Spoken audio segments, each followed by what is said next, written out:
Este tema que vamos a estudiar esta tarde es un tema que estudian o que analizan más de una iglesia y más de un grupo religioso. Religioso, yo diría, porque ellos mismos no se llaman religiosos, sino más bien una sociedad, y tienen distintas opiniones. Por ejemplo, la sociedad, ellos dicen que los 144.000, que es parte del estudio de hoy, vamos a analizar los 144.000 y la gran muchedumbre. Pues ellos dicen que los 144.000 son personas de ellos mismos, que ellos, cada cual sabe que va a ser 144.000 y que entonces la persona muere y después de muerta, pues sigue en una función en caso que va a estar cerca de Jesús, formando parte de los 144.000. Y así hay otras religiones que hablan de este tema y, bueno, ¿y quiénes son? ¿Y cuándo es que van a vivir? ¿O cuándo es que ese número de personas van a existir? En nuestra iglesia, pues también se estudia el tema de los 144.000 y hay mayormente dos opiniones más fuertes. Una es que los 144.000 son personas literales, un número literal, o sea, que son 144.000 literales y que van a ser los que van a estar vivos cuando venga Jesús y nadie más. Así que esa es otra opinión y tienen sus puntos de vista y tienen también cosas que uno las analiza y dice, ¿cómo es esto? Otra opinión es que es un número simbólico, que representa ese número simbólico a todos los que van a estar vivos cuando Jesús venga, pero siempre a todos los que van a estar vivos formando ese grupo especial.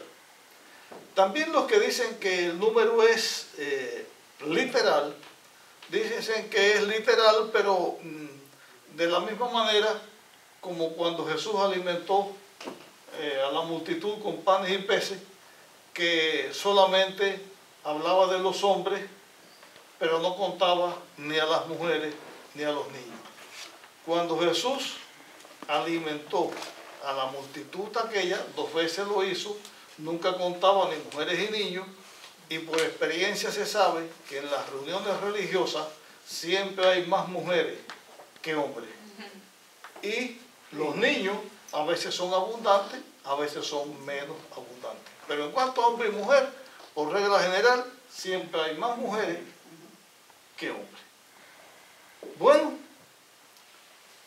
¿qué vamos a decir nosotros en esta tarde? ¿Cómo vamos a presentar a este grupo de los 144.000? ¿Y quiénes son los 144.000? De paso, ¿serán los 144.000 solamente hombres? ¿O serán hombres y mujeres? ¿O serán nada más que mujeres?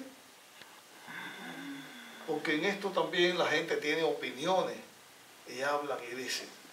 Para algunos son solamente hombres, porque una parte dice no son contaminados con mujeres.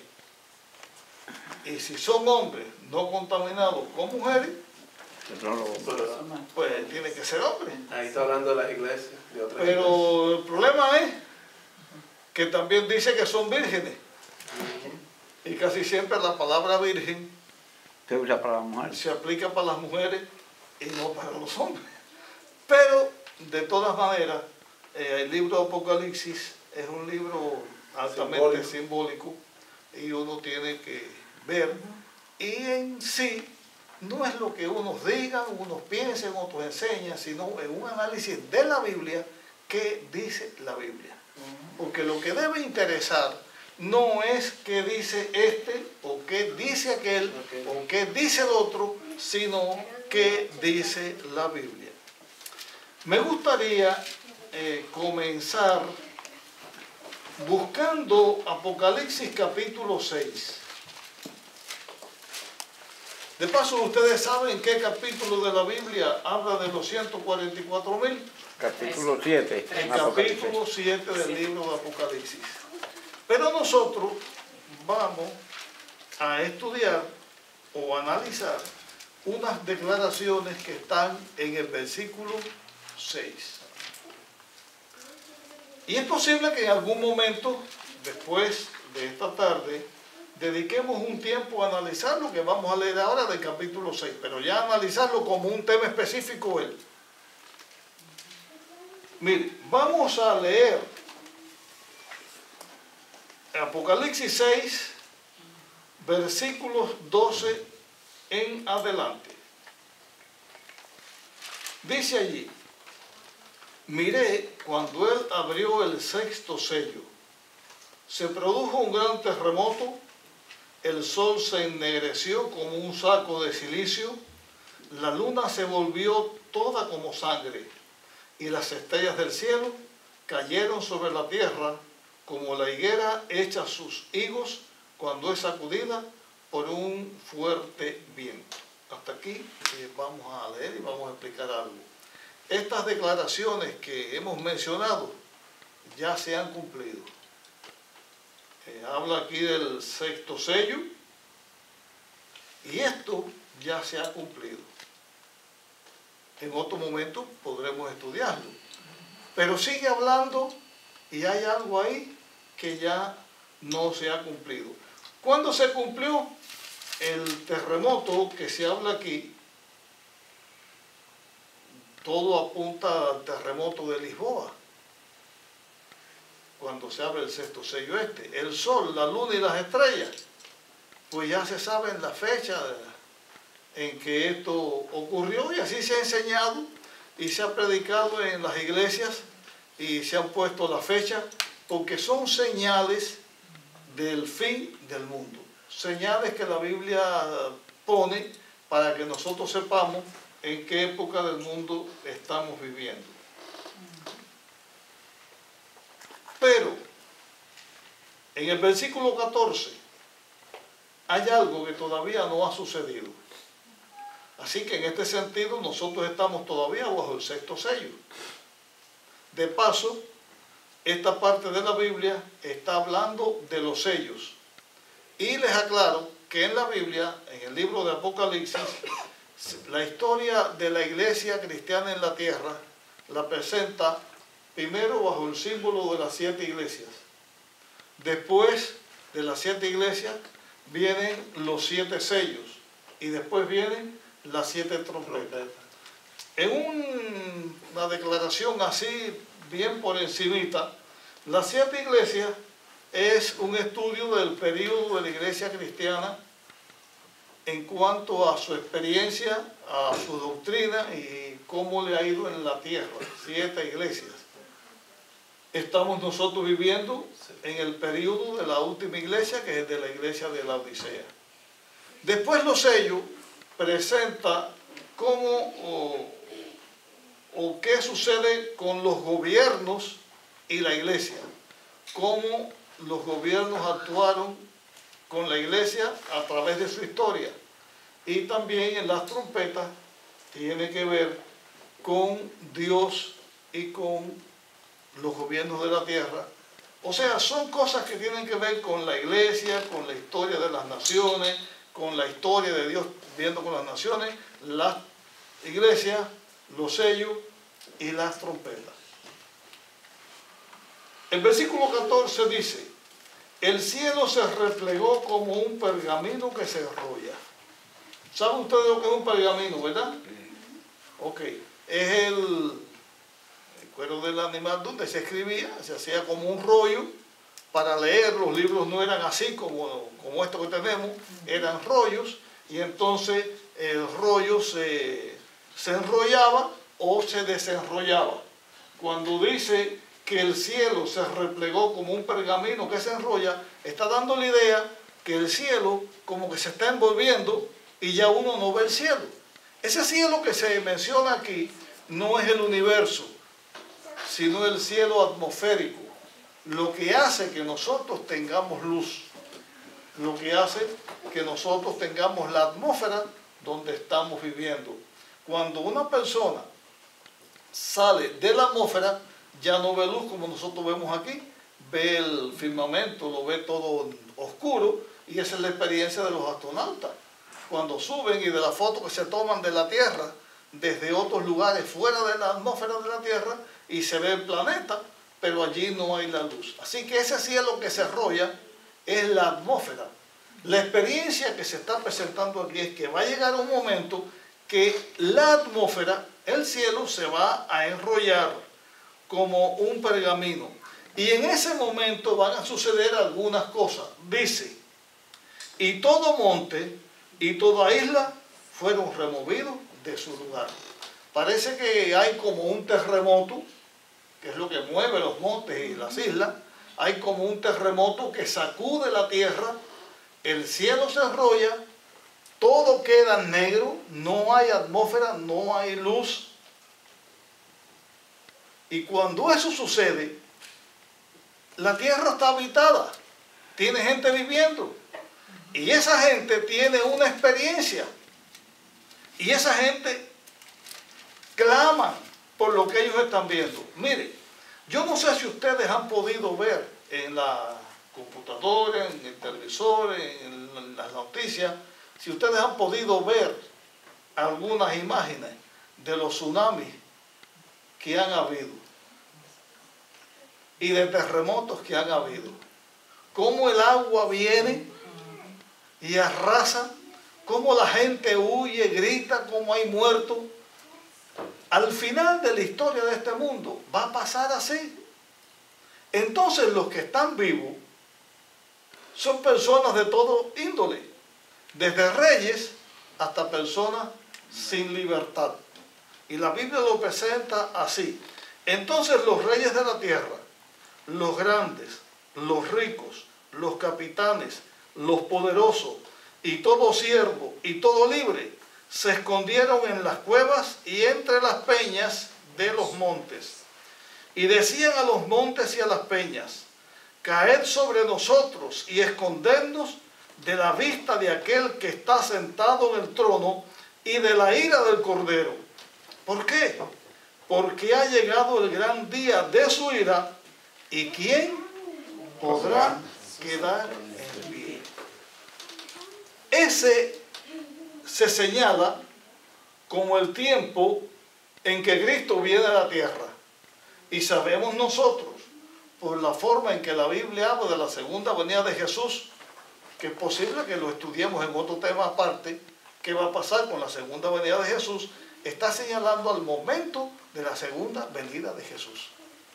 El caso es que los que no siguieron a Jesús, los que no aceptaron a Jesús, los que se van a perder, levantan el lamento, levantan el grito.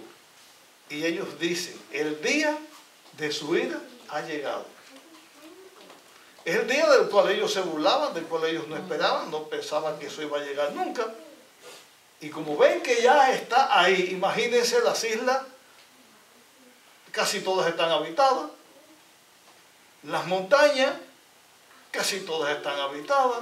En ese sacudimiento, ellos dicen, llegó el día de su ira, y lanzan la pregunta, ¿quién podrá quedar en pie? ¿Habrá alguien que quede en pie? Cuando se está sacudiendo todo y el mar viene arrasando y el terremoto hunde las montañas, ¿habrá alguien que quede en pie? Esa es la pregunta. Apocalipsis 7 es un capítulo en la Biblia que se escribe como un paréntesis, porque está entre los sellos y las trompetas. Y ese capítulo Dios lo presenta como una respuesta a la pregunta que los impíos o que las personas que se pierden hacen en este momento. ¿Cuál fue la pregunta que ellos hicieron? ¿Quién podrá quedar en pie? Entonces, aquí viene la respuesta de Dios diciendo quiénes son los que quedan en pie. Quiero también hacer énfasis en esto. Decir que quedan en pie significa que van a estar vivos y que no se van a morir. Porque en un cataclismo de esta índole, el que no quede en pie es porque se muere. Pero que quede en pie significa que va a estar vivo, que no se va a morir. Y miren ahora cómo Dios presenta en el capítulo 7 su respuesta. Después de esto, quiero hacer una aclaración con la palabra después de esto, porque esta palabra vamos a encontrarla en el capítulo 7 de Apocalipsis más adelante. Pero la explicación la voy a dar desde ahora, para no darla dos veces. Cuando en el libro de Apocalipsis aparece la expresión después de esto, usted va a darse cuenta que es que comienza a hablarse de una cosa distinta de lo que se estaba hablando hasta ese momento. Por ejemplo, en las 7 iglesias, cuando termina el capítulo 3, que se terminan las 7 iglesias, y pasa la escena a presentar al trono de Dios, al Cordero, que es el que puede abrir los sellos, y ya para la introducción, para los sellos, para las trompetas, dice, y después, o después de esto. O sea, cuando se va a presentar una cosa diferente a lo que se está presentando, se utiliza la palabra después de esto. Después de esto, aquí donde estamos ahora, significa que después de la pregunta que hicieron las personas de la tierra que se pierden, después de eso que ellos dijeron, entonces Dios presenta lo que presenta en el capítulo 7 de Apocalipsis. ¿Entienden lo que está claro eso, verdad? No es difícil de entender. Ok. Entonces dice, después de esto, vi 4 ángeles de pie en los 4 ángulos de la tierra. Así que tenemos nosotros que la tierra es cuadrada. Sí, porque vi 4 ángeles de pie en los 4 ángulos de la tierra. ¿Y qué figura es la que tiene 4 ángulos? Un cuadro. Un cuadro o un rectángulo. Así que la tierra es cuadrada o es un rectángulo.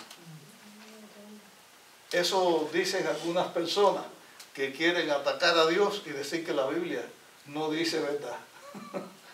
Ese es el argumento que presentan, pero es una tontería ese argumento, porque la expresión los 4 puntos cardinales o los 4 ángulos de la tierra, lo mismo, se está refiriendo a los puntos cardinales de la tierra. Inclusive, hoy mismo cuando se va a hablar de la tierra, o usted va a Google o va a cualquier cosa, o en el GPS aparece para los puntos cardinales, aparece arriba, norte, sur, este y oeste, aparecen los 4 puntos. Lo que está significando no es que la tierra sea cuadrada, sino que toda la tierra está protegida. Toda la tierra está protegida. Y está protegida por Dios. Dice, después de esto vi 4 ángeles de pie en los 4 ángulos de la tierra, que detenían los 4 vientos de la tierra, para que no soplase viento alguno sobre la tierra, ni sobre el mar, ni sobre ningún árbol. Estos 4 ángeles simbólicos estaban en los 4 ángulos de la tierra, simbólico, deteniendo los 4 vientos de la tierra, simbólico, para que no soplaran y no hicieran daño ni a la tierra, ni al mar, ni a ninguna cosa. O sea, está presentando este texto que Dios está protegiendo la tierra para que el diablo no destruya la tierra. Dios está protegiendo la tierra para que los hombres no se destruyan ellos mismos con sus guerras. Dando la idea de cómo se protege, vamos a pensar en Job. ¿Se acuerdan que un día Dios se reunió con sus hijos y vino dentro de ellos Satanás?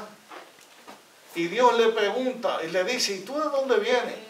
Y Satanás le dice, yo vengo de rodear la tierra, de andar por ella.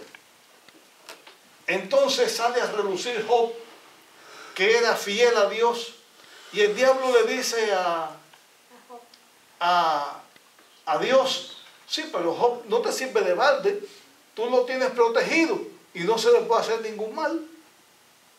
Tócalo para que tú veas.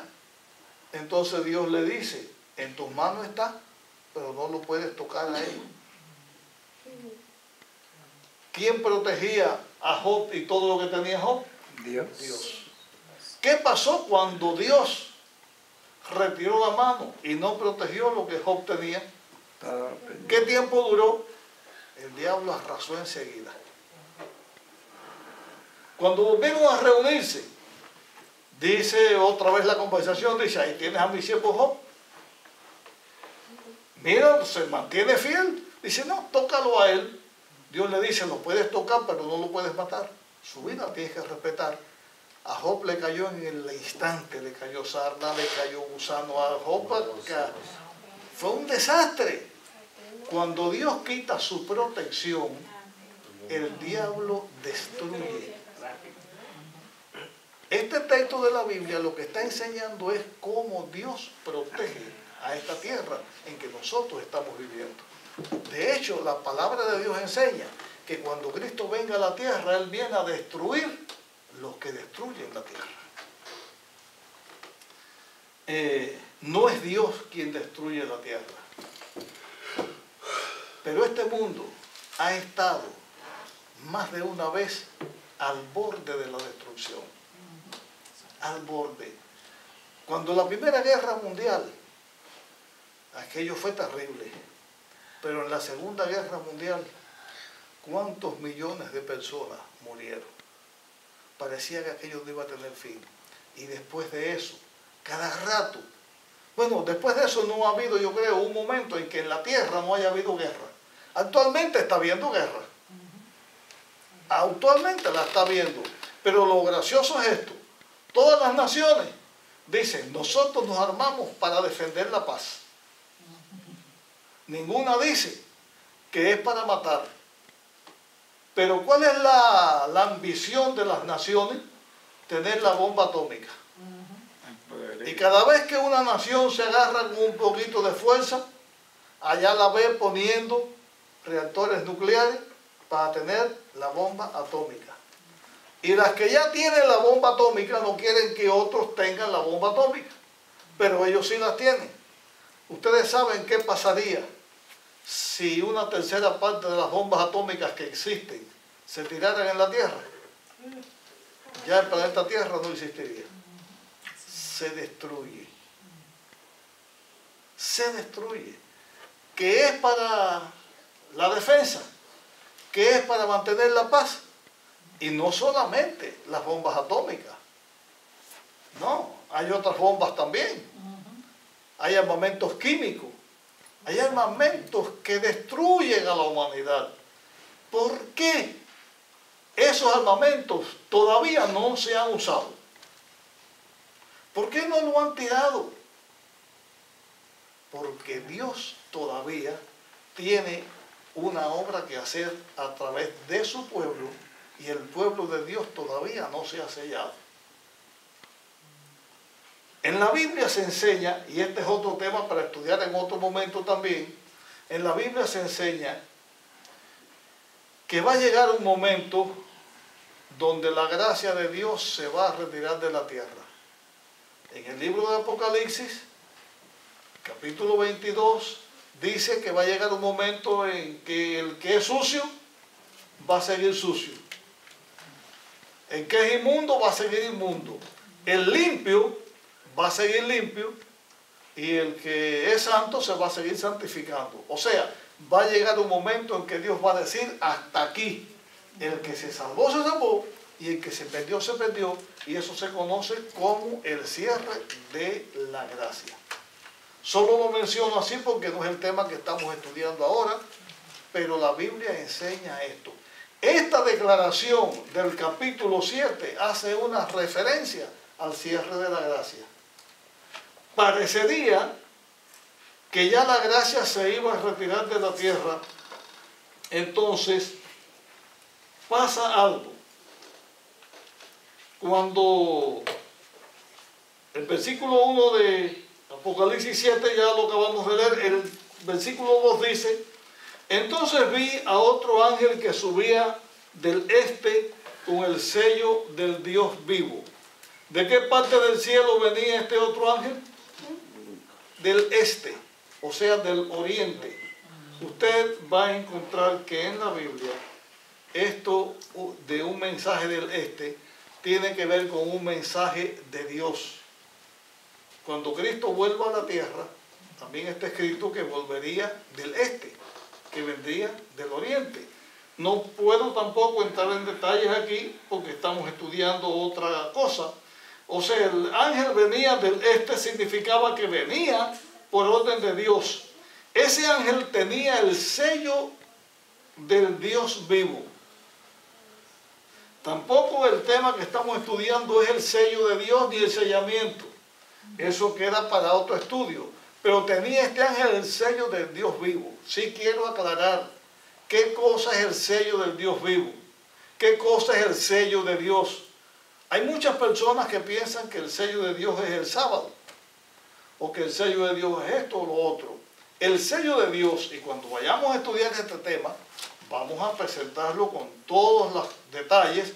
El sello de Dios es cuando el carácter de Dios se refleja en la persona. O sea, cuando una persona pueda decir como Cristo dijo, el que me ha visto a mí ha visto al Padre. Cuando una persona en las manos de Dios se santifica y ese carácter de Cristo, ese carácter de amor, de paciencia, de humildad está en la persona, eso llega a ser el sello de Dios. No, Pablo dijo ser imitadores de mí como yo soy de Cristo. Ok. Y ese sello, el agente sellador, es el Espíritu Santo. Y el sábado tiene que ver también con el sello de Dios.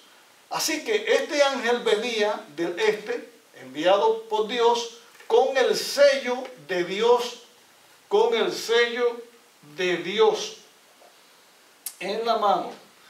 Y este clamó a gran voz a los 4 ángeles que habían recibido el poder de dañar la tierra y el mar. O sea, cuando ya van a soltar los vientos, que dañaría la tierra, viene este ángel con la voz. Trae el sello de Dios y lanza una voz. Y la voz dice: no dañéis a la tierra, ni al mar, ni a los árboles, hasta que sellemos en su frente a los siervos de nuestro Dios. O sea, hay una obra. Aguanta las contiendas, los pleitos y conflictos. No hagas daño a la tierra hasta que sellemos en su frente a los siervos de nuestro Dios.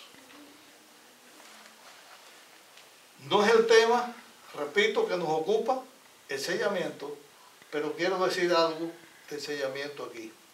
¿Dónde dice que iban a poner el sello de Dios? La frente. En la frente. ¿Por qué en la frente? Porque es una decisión clara que el ser humano tomó con su... Por 2 cosas, ¿no? Por 2 cosas. Uno, una cosa que está en la frente es visible, es lo que más se ve. Y otra, hace una alusión al cerebro, a decisión del individuo. El Hijo de Dios es sellado en su frente, porque como que va a representar a Cristo, tiene el carácter de Cristo, todo el mundo va a ver que es un siervo de Dios. Se va a conocer. Segundo, la persona voluntariamente, inteligentemente, está haciendo la decisión de seguir a Dios. Y esto concuerda con lo que yo les he dicho a ustedes en otros momentos. No va a haber en el reino de Dios ni una sola persona que esté allí sin querer estar allí. Todos los que vamos a estar con Dios en su reino es porque decidimos seguir a Dios. Es una decisión de cada uno. Miren, ustedes, al igual que yo, tenemos voluntad, tenemos libre albedrío, tenemos la facultad de tomar decisiones. ¿Por qué estamos aquí? Tomamos la decisión de venir esta tarde aquí. ¿Por qué vamos a estar en el reino de Dios? Porque tomamos la decisión de estar en el reino de Dios. Así que el sello se pone en la frente porque es visible que la persona pertenece a Dios y es visible que la persona ha decidido pertenecer a Dios. También el sello en la frente significa, ese sello significa que somos propiedad de Dios. En la antigüedad se ponía un sello para decir pertenece a. El sello puesto en la frente es como un letrero que dice pertenece a Dios. Y en la Biblia se habla de los seguidores de Dios como los hijos de Dios, como siervos de Dios. Pero los hijos de Dios, los siervos de Dios, lo son porque ellos quieren ser. Si nosotros lo somos, es porque nosotros queremos serlo. El caso es que aquí en Apocalipsis se está presentando que ya el final está ahí mismo. Que ya van a soplar los vientos de la destrucción en esta tierra. Pero como que Dios tiene un pueblo que Él quiere salvar, entonces detiene ese momento para que haya un poco de más tiempo para sellar a los hijos de Dios, o sea, para salvar al ser humano. Y yo pienso, hermanos, en esto. Estamos ya en ese momento. Que estamos ya viviendo. Sí, estamos viviendo ese momento. Pero yo pienso en el amor de Dios. ¿Cuántas cosas hace Dios para salvar a sus hijos?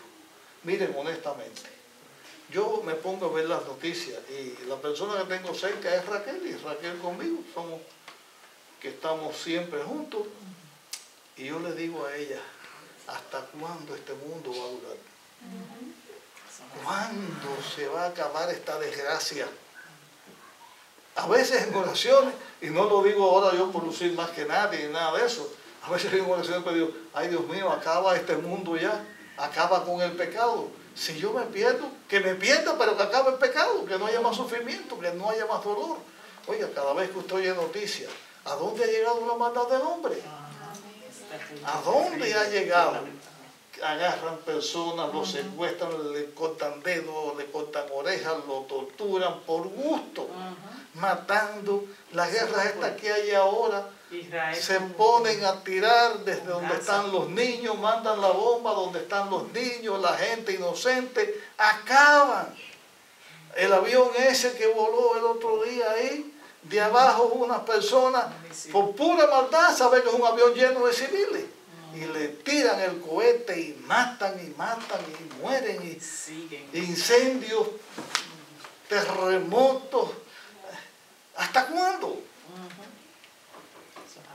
Yo digo, ay Señor, yo a veces digo, bueno, yo sé que tiene que el mal cumplir, tiene el mal que cumplir lo que está escrito. ¿Hasta dónde? Pero Dios está haciendo un trabajo que es sellando a sus hijos. Ahora les voy a hacer una pregunta a ustedes. Estas cosas que yo estoy diciéndoles, ¿ustedes la han leído que pasaron en los tiempos de antes o están pasando en este tiempo? Lo que está diciendo del cielo que se arrolla con un libro ya pasó o está en el futuro. Entonces los 144.000 ¿son de tiempo atrás o son de ahora o del futuro? De siempre.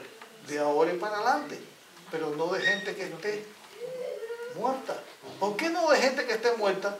Porque acuérdense ustedes que la pregunta que hicieron los que se perdían es, ha llegado el día de su ira y quién podrá estar en pie. Es como si Dios dijera, ¿tú quieres saber quiénes van a estar en pie? Bueno, mira, déjame empezar a decirte. Y entonces dice, este mundo hace rato que está ya por destruirse. Mira, Dios ha estado aguantando los vientos para sellar en su frente a los hijos de Dios. Y aquí te voy a dar ahora un número de sellado. Y entonces sigue capítulo 7 de Apocalipsis, y dice, y oí el número de los sellados, 144,000 sellados de todas las tribus. 144,000 sellados, ¿de cuántas tribus? De todas las tribus. Ustedes en la Biblia, cuando oyen tribu, ¿a qué se está refiriendo? ¿A qué nación se está refiriendo? Israel. Se está refiriendo a la nación de Israel. Porque la nación de Israel, ¿cuántas tribus tenía? 12. 12. ¿Quién formaban las 12 tribus de Israel? Los hijos de Jacob. Los hijos de Jacob. ¿Quién es Israel?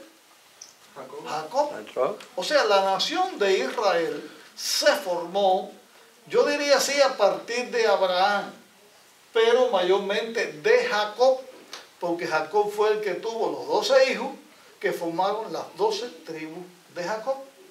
Y en la historia de Jacob, que eso debo decirlo más adelante, voy a decirlo ahora, de todas maneras está dentro del mismo estudio. Jacob tuvo una situación, tuvo un hijo que no tuvo herencia como tribu, y tuvo otro hijo que por lo que padeció, por lo que sufrió, llegó a ser el primogénito y tuvo doble herencia, y los dos hijos de este hijo llegaron a ser cada uno una de las tribus de Israel. Poniéndole nombre a todo esto, Leví quedó para el servicio de las cosas religiosas y no tuvo herencia como una tribu, sino que ellos eran los tribus de Leví, los que servían y estaban en todo Israel. Ya si eran 12 y uno quedó fuera, que fue Leví, porque se ocupó en asuntos religiosos, entonces José, que tenía derecho a una tribu, José tuvo dos hijos. Y en vez de decir la tribu de José, decía la tribu de Efraín y la tribu de Manasés. Y son las 12 tribus. Así que se iban a sellar 144,000 personas. Esas 144,000 personas que se presenta aquí, pues dice que son 12,000 de cada tribu. Oí el número de los sellados, 144,000 sellados de todas las tribus de Israel. De la tribu de Judá, 12,000 sellados. De la tribu de Rubén, 12,000 sellados. Y así lee usted de cada una de las tribus, y cada uno dice 12,000 sellados. Pero hay un problema. Hay un problema. Ustedes pudieran decirme a mí, porque yo no lo sé, ¿dónde están las 12 tribus de Israel actualmente? Esparcidas por la tierra. ¿Existen hoy en día las 12 tribus de Israel? Nosotros pertenecemos a una tribu. Sí. Lo que pasa es que ahora mismo no sabemos a cuál, pero Bueno, cada uno de nosotros pertenece. bueno, está esa opinión, pero las naciones de la tierra se componen de mucha gente, no solamente de los descendientes de Jacob. Y estoy hablando en la forma literal de la carne, no en el espiritual, porque hay un Israel espiritual, que son todos los que aceptamos a Cristo, somos descendientes de Abraham, somos de la nación de los israelitas.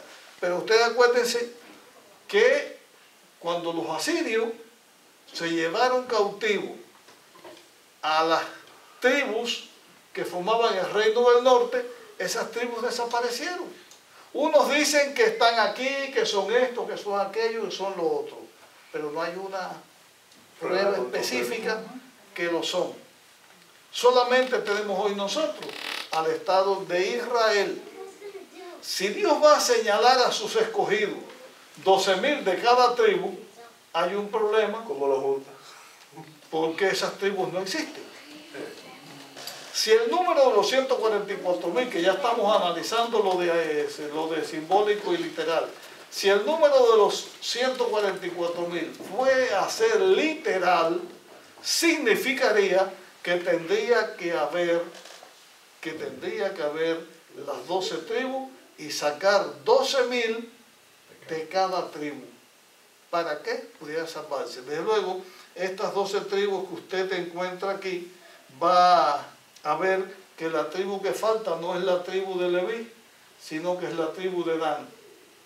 Están las de José, pero ahora nos falta la tribu de Dan. ¿Por qué falta la tribu de Dan?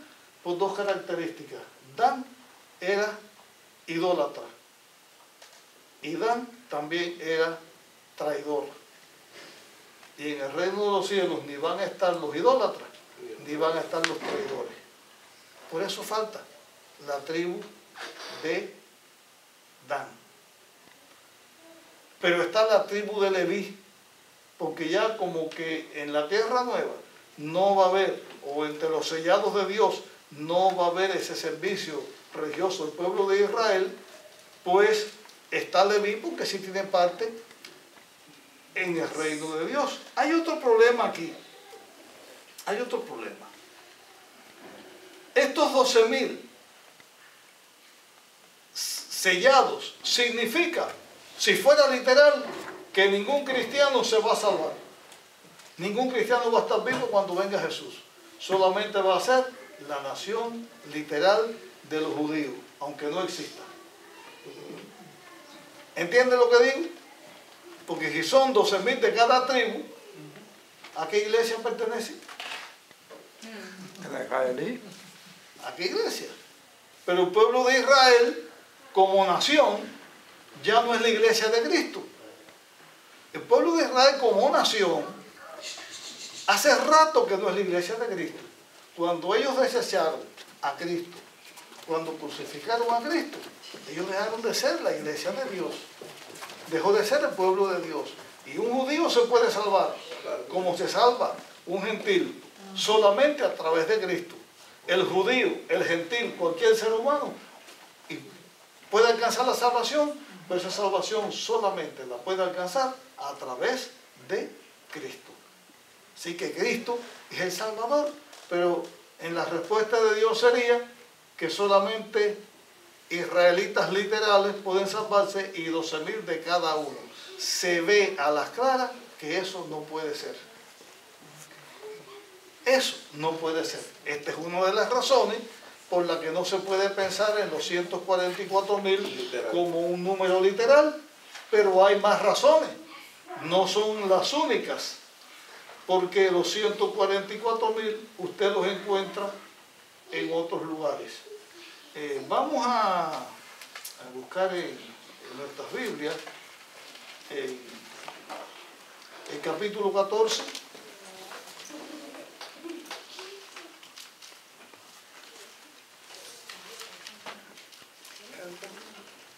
¿Ya tiene el 14? Entonces dice aquí: entonces miré y vi al Cordero de pie sobre el monte de Sión, y con él 144,000 que tenían el nombre del Cordero y el nombre de su Padre escrito en su frente. Y oí una voz del cielo como estruendo de muchas aguas, como el estampido de un gran trueno. Bueno, aquí está hablando, vamos a seguir leyendo. Sin embargo, era el sonido de arpistas que tañían sus arpas. Cantaban un cántico nuevo ante el trono, ante los 4 seres vivientes, ante los ancianos, y ninguno podía aprender ese cántico, sino los 144,000 que fueron redimidos de entre los de la tierra. Estos son los que no se contaminaron con mujeres, porque son vírgenes. Son los que siguen al Cordero por donde quiera que va. Estos fueron comprados de entre los hombres por primicias para Dios y para el Cordero. Y en sus bocas no se halló engaño, porque son sin mancha. Así que se da aquí una serie de características de estos 144,000. Vamos a repetir algunas de estas características para que nos queden en la mente. Así que volvemos al versículo 1 que estamos, Apocalipsis 14:1. Entonces miré y vi al Cordero de pie sobre el monte de Sión. Esta declaración que se está dando aquí ya está presentando al Cordero. ¿Quién es el Cordero? El Cordero es Cristo, que vino a dar su vida por la raza humana, que está de pie sobre el monte Sión, está dando idea de Cristo que ya está reinando, que ya está en su reino, ¿no? Con él habían 144,000 que tenían el nombre del Cordero y el nombre de su padre escrito en la frente. Si es literal, los 144,000 tendrían que tener un tatuaje en la frente. Y ese tatuaje tendría que ser el nombre de Dios y del Cordero. Yo sé que cuando Dios le fue a dar a Moisés el nombre, le dijo, yo soy el que soy. Y puso las 4 letras del tetragramatón. Pero aquí dice el nombre del Padre y el nombre del Cordero. El nombre del Cordero, Cristo, Emmanuel, Dios con nosotros. ¿Qué nombre es ese? ¿Cuál es el nombre del Padre? El Padre, yo no sé. ¿Pero qué significa? Esto es simbólico. No es que Dios va a ponerle un tatuaje en la frente a todos los que se salvan. Es el mismo simbolismo que explicamos hace un rato detrás. Que esas personas representan a Dios, tienen la mente que conocen a Dios y el sello que son de Dios. Hay una armonía entre esa persona y Dios. Voluntariamente ellos se declaran de Dios y Dios los declara a ellos sus hijos. Y qué bueno es esto, ¿no? Que podamos nosotros también ser declarados así.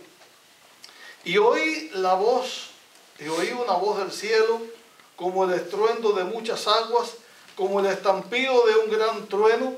Sin embargo, era el sonido de arpistas que tenían arpa. O sea, había un momento de canto, un momento de alabanza, un momento de gozo, un momento de regocijo.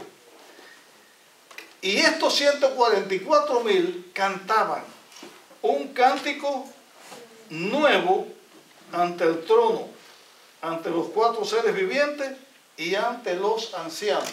Aquí se está refiriendo a esta visión que tuvo Juan del trono de Dios, de los ancianos, de aquel trono que se presenta en Apocalipsis 4 y 5, delante del universo, delante de todos los seres del universo, delante de Dios, delante de todos los que adoran y sirven a Dios. Estos 144,000 cantan un cántico nuevo.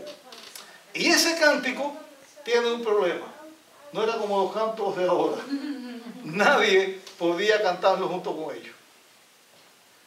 Ese canto, ninguno podía aprender el cántico, solamente quienes, los 144,000 que fueron redimidos de entre la tierra. La palabra redimidos de entre la tierra significa estos son los que quedaron de la tierra. Estos son los hijos de Dios que quedaron de la tierra. Los demás ya no están. Y ellos tienen una experiencia. Esa experiencia ellos la dicen a través del canto. Es lo que ellos vivieron. No dice lo de los hijos de Dios que quedaron de entre el pueblo de Israel. No, de la tierra. De la tierra. Esa experiencia que ellos vivieron, ¿cuál es? Hermano, lo vamos a ver un poquito más adelante en el estudio, pero vamos a decir desde ahora. Daniel 12 habla que vendría un tiempo de angustia cual nunca fue. Apocalipsis presenta las 7 últimas plagas. Apocalipsis presenta una tribulación grande. Y en otros lugares se presenta una tribulación grande. Digo otros lugares porque lo vamos a analizar aquí también. Los 144,000 pasan por esa tribulación. Esa tribulación, como este mundo nunca la ha sentido. Y la Biblia habla de la condición de esa tribulación. Y dice tiempo de angustia de Jacob. Pero también Dios dice que su pueblo va a ser librado de ese tiempo de angustia. Después nosotros vamos a buscar un texto que dice, yo se los digo ahora, después lo vamos a buscar, que dice, los hombres paren. Y vuelve a decir, paren los hombres. ¿Y por qué? Dice, porque veo todo rostro desencajado. Todo es como una angustia. Porque está haciendo referencia a ese tiempo de angustia. Los 144.000 cantan este canto porque es el canto de su propia experiencia. Y nadie lo puede cantar porque ellos son los que vivieron. O sea que esos que van a quedar, y que Dios está diciendo en respuesta a aquella pregunta, están con Dios, pero ellos tuvieron una experiencia muy, muy triste. Entonces, versículo 4, estos son los que no se contaminaron con mujeres. Así que los 144.000, si fueran literales, tenían que ser 12.000 hombres vírgenes de cada tribu que no se contaminaron con mujeres. Pero ahora hay un problema. Hay un problema. ¿Desde cuándo un hombre se contamina con una mujer? No digo que no agarre una enfermedad venérea, ¿no? Sino desde cuándo un hombre se contamina con una mujer. Si la Biblia dice que Dios le hizo a la mujer como algo idóneo para el hombre, y la Biblia dice que Dios lo bendijo, lo santificó, le dijo multiplíquense, y es más, la Biblia dice que cuando el hombre y la mujer se unen es una sola carne y se separan de los demás. ¿Dónde la Biblia enseña o quién enseña que tener una mujer es contaminarse? Así que no es literal. ¿Qué representan esas mujeres? Cuando usted estudia en la Biblia, usted va a encontrar que el nombre o la figura de una mujer se utiliza para representar la iglesia de Dios. Y cuando se va a hablar de una iglesia impura, una iglesia falsa, también se aplica a una mujer. Que los 144.000 no fueron contaminados con mujeres, dice en el versículo 4, estos son los que no se contaminaron con mujeres porque son vírgenes, significa que estos 144.000 no tienen contaminación doctrinal. Tienen la doctrina pura, conocen la verdad pura, porque como las mujeres simbolizan iglesias, o simboliza iglesia, y hay mujer pura que simboliza la iglesia pura de Dios, pero mujer que inclusive se dice la prostituta y las hijas de la prostituta, hablando de iglesia falsa, estos no se contaminaron, significa que estos 144.000 son personas que tienen conocimiento puro de la doctrina. No están en error, conocen la verdad, por eso no son contaminados. Eso es lo que significa que no son contaminados con mujeres, que son vírgenes, significan que ellos tienen un conocimiento de la verdad de Dios.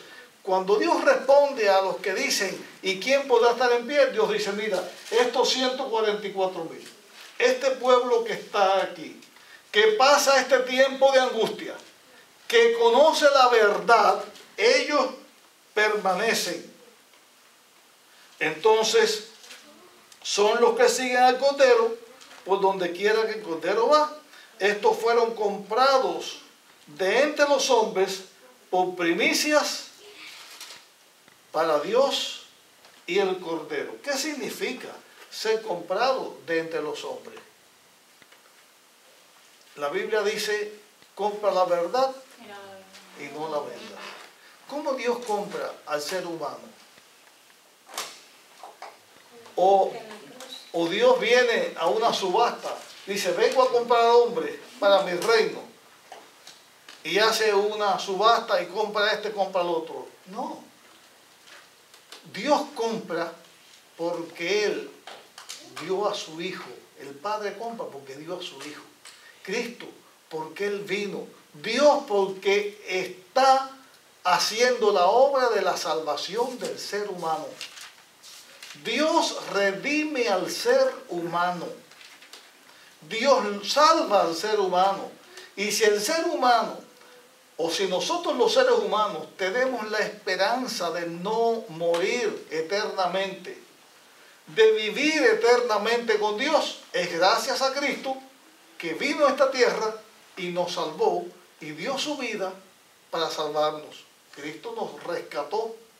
Él es nuestro Redentor y eso es lo que se está diciendo aquí. Es el pueblo que aceptó lo que Jesús hizo para su salvación. Entonces, dice, y en sus bocas no se halló engaño, porque son sin mancha. Yo quiero referirme a esto brevemente. En su boca no se halló engaño. Hay un texto en la Biblia que forma parte de los 10 mandamientos que dice, no hablarás falso testimonio. O sea, la mentira se condena por la Biblia. El padre de mentira es el diablo. Y hay muchas formas de decir mentira, muchas formas. Ese es otro tema que yo quiero tener con ustedes. La mentira. Hoy dije que quería hablarle de lo que es la verdad. También qué cosa es mentira. Pero dentro de las formas de decir mentira es enseñar falsamente lo que la Biblia dice. Enseñar la conveniencia, como te diga. Cuando usted enseña falsamente lo que la Biblia dice, está diciendo una mentira. De paso, ustedes saben cuál fue la primera mentira que se dijo en el mundo. No morirás. Cuando la serpiente le dijo a Eva, no morirás, habiéndole dicho Dios a Eva y a Adán que si comían iban a morir. ¿Y saben qué es lo que piensa la gente hoy en día? Que cuando usted se muere, tiene un alma inmortal que nunca se muere. Que cuando usted se muere, va a otra esfera y que desde allí usted está mirando. Otros hablan de la reencarnación. Usted se muere y va a reencarnar en otra cosa. Usted se muere, pero sigue viviendo. El mundo de los muertos, el mundo del más allá, el mundo de... Cuando la palabra de Dios enseña que el pecado tiene un hijo que es la muerte. Y que la destrucción del pecado finalmente va a ser la destrucción de la muerte. Así que decir que uno está vivo cuando muere, de alguna manera, cuando la Biblia enseña, cuando Dios enseña que el pecado trae la muerte, es decir mentira. ¿Cuántas personas hay en el mundo que guardan el día de reposo de Dios? ¿Cuántas hay? Son poquiticos. Y dentro de los que guardan el día de reposo de Dios, muchísimos, la mayoría, lo hacen mal. Lo hacen mal porque algunos lo guardan como un día nacional, pero no como un día que sea el día de Dios. El caso es que estos 144,000 no dicen mentiras, porque ellos cuando hablan enseñan la verdad. Es que no han sido contaminados con mujeres. Por eso ellos pueden decir siempre la verdad.